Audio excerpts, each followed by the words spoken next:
Tantor Audio, a division of Recorded Books, presents Tyrant by T.M. Frazier, narrated by Rob Shapiro and Molly Glenmore.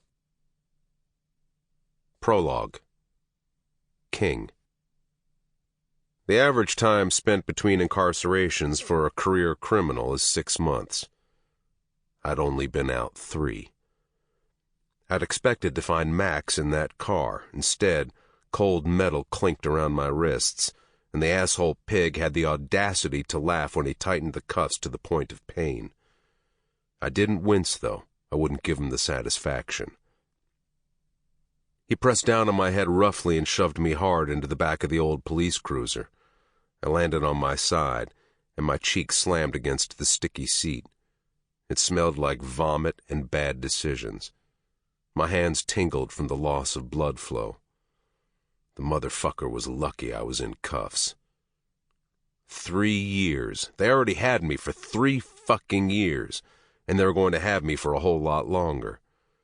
Kidnapping wasn't exactly rewarded with a light slap on the wrist, especially for someone whose record was as long as mine. I promised I was never going back, but keeping my promises is just another thing I was never very good at. I was all out of fucks to give, though. The system could have me. I belonged to them, but they didn't fucking own me. They would never fucking own me. She owned me. Heart and black fucking soul. I will walk to the fucking chow line with a shit-eating grin on my face, wearing my scratchy orange jumpsuit every motherfucking day. I will play cards with the worst of the worst, and make nice with the guards who are willing to cut me some slack. At night, when I'm alone in my windowless cell with my dick in my hand, I will remember what it was like to have her in my bed. How her innocent wide eyes stared up at me as I moved inside her. The way she arched her back into me as I made her come over and over again. I kept telling myself I didn't have anything to offer her, but that wasn't true. I had love. Pup, Doe, Ray, whatever the fuck her name was. I loved her more than what was normal, rational, or sane, and I would gladly rot in fucking prison with a smile on my face if I knew my girl was going to be okay. But I didn't know that. I couldn't know that. I should have known that motherfucker was going to fucking cross me.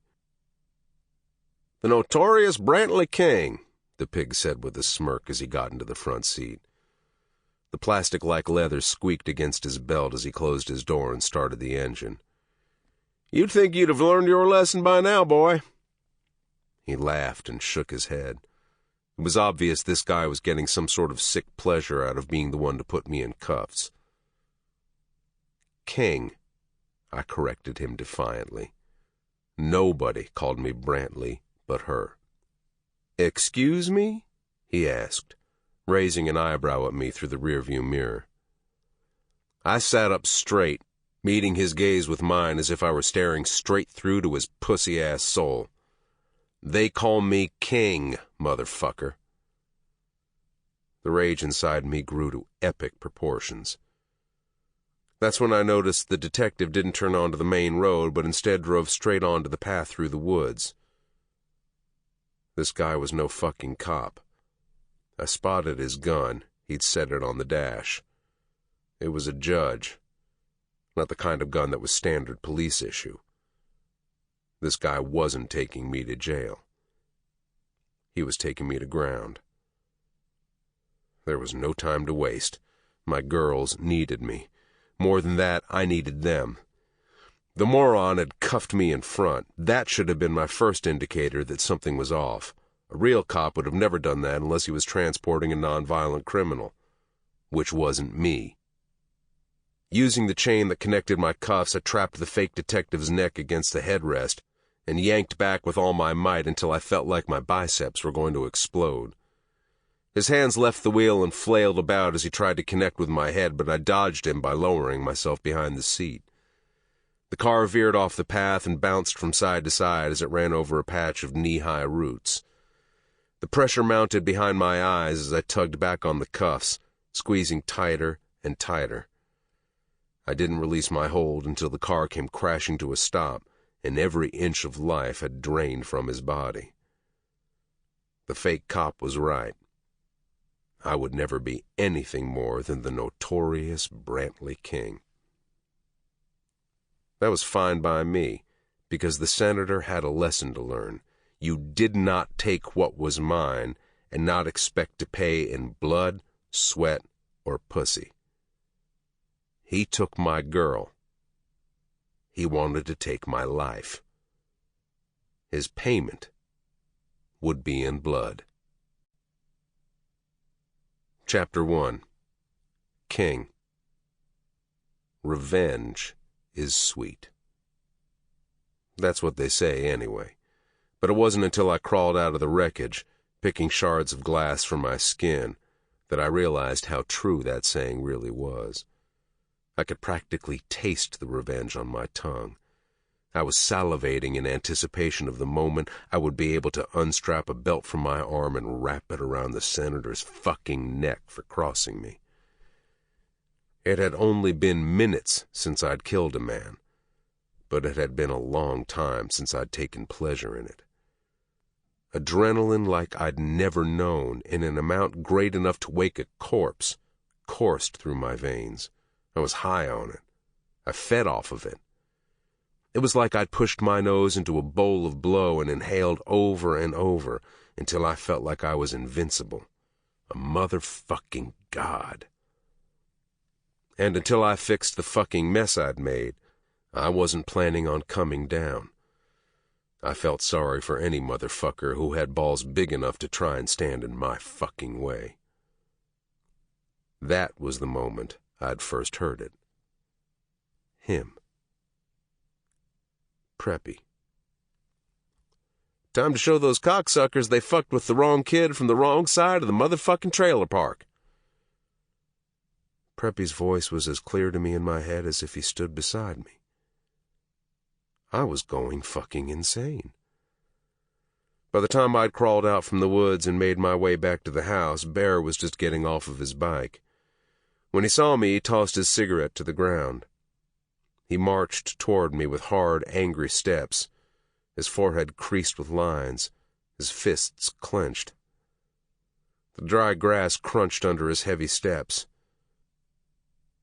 Listen, motherfucker, I didn't want it to come to blows, but the way you fucking handled that shit just ain't fucking right. She deserves better than that, better than this, better than to be fucking lied. Bear stopped when he saw the mud and blood I was covered in.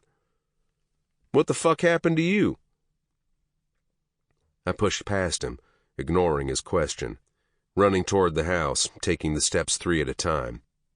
I threw open the front door so hard the screws from the top hinge shot out and clanked down onto the deck. Pup! I called out.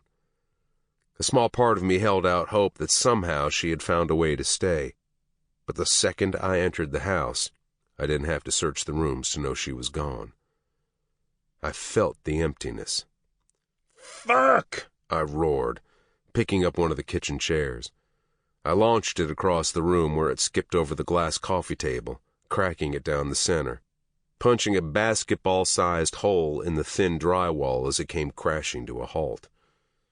Bear followed me into the house. Are you going to tell me what happened, or are you going to tear the fucking house up some more? I moved past him on my way to the garage. I needed my bike and some provisions. The kind of provision that required bullets. Nothing a fucking body bag couldn't fix. One handcuff was still locked on me, the other end was open and dangling from my wrist. The chain stained with the fake cop's blood. As soon as that fucker was dead and the car crashed against the tree, I'd pulled myself over into the front seat. Thank fucking God the handcuff keys were still in that fucker's pocket. Now see that, Bear said. Where the fuck is Doe? There was a protective tone in his voice, which rubbed me the wrong fucking way, but I'd deal with that later.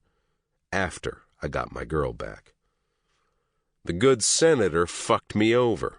There was no Max, and the last time I saw Pup, she was kicking and screaming as I was being carted away by a guy hired to take me out. The image of her struggling in the senator's grip made me see red. "Make a few calls," I clipped. "Find out where he might be taking her." "Fuck," Bear said. Instead of pulling out his phone, he bent over and rested his hands on his knees. "What the fuck now?" Bear pinched the bridge of his nose. "There was a reason why I came back here, man. Besides to kick your ass for fucking shit up with dough. I'm thinking that before you solve this problem with the spray of bullets, you should probably know that it might not have been the senator who was trying to send you to ground," he said, standing up straight and leaning up against the wall where he lit a cigarette. "What the fuck is that supposed to mean? He was the one who had the guy arrest me. Of course it was him." Bear shook his head. "He's a problem, but he's not our only problem.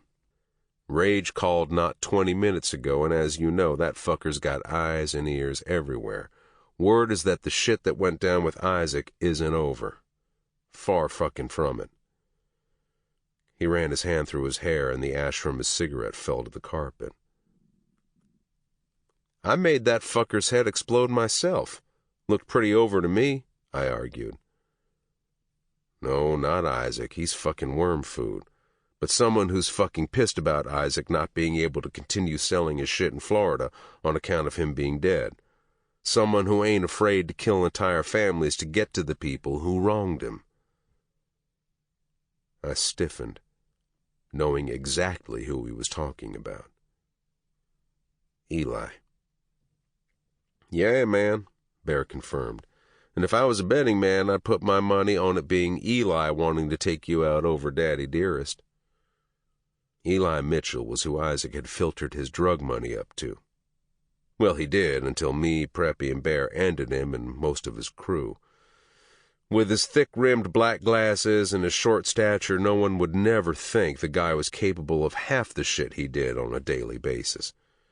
When you wanted to scare a rabbit out of a hole, you sent in a smoke bomb. Eli's version of a smoke bomb was killing anyone you've ever loved until you showed yourself, and he could finally kill you too. The intel I'm getting says Eli is still in Miami, but he's making a move, and soon. The MC is on lockdown, afraid of the blowback. Pops is pissed as fucking hell. "First Isaac and now fucking Eli," I said. "Can't catch a fucking break. Sometimes I feel like I would have been better off staying locked up." "I feel you, man. Same here. This isn't just biker shit anymore. This is cartel shit. Bigger, badder, deader," Bear said. "And I can't put Grace in lockdown. I know she's more a mom to you than your cunt of a mother ever was, but Pop's ass is all sorts of chapped lately. He don't want no one in the MC bringing civilians into the club, especially during lockdown, but we need to find somewhere safe for her to stay for a while." Bear looked up at me, and as he spoke I realized what he was trying to tell me. "I ain't got anyone close enough to me that warrants killing, who isn't in the MC, but you sure as shit do." "Pup." "Fuck!" I shouted, realizing I couldn't bring her home. I turned and punched the wall, making a dent clear through the drywall to the cement stucco on the outside of the house. Pain shot up the bones in my arm all the way to my shoulder, but pain was a better feeling than the feeling lying just underneath it. The feeling of failure. It's my fault Prep's dead. Should have never let him start the Granny Growhouse shit. Should have... I ran my hand over my hair. There was too much to list. Happiness, sadness, and regret filled every inch of space within the last few months of my life. There was so much I would go back and change. I thought all that was missing from my life was Max, but now it was Max, Pup, Preppy. And no matter what I did, who I killed, Prep was never coming back. "What's the plan, man?" Bear asked. "We're going to get him before he can get to us." "Tonight," I said, cracking my knuckles. This time for a pity party was over. Sample complete. Ready to continue?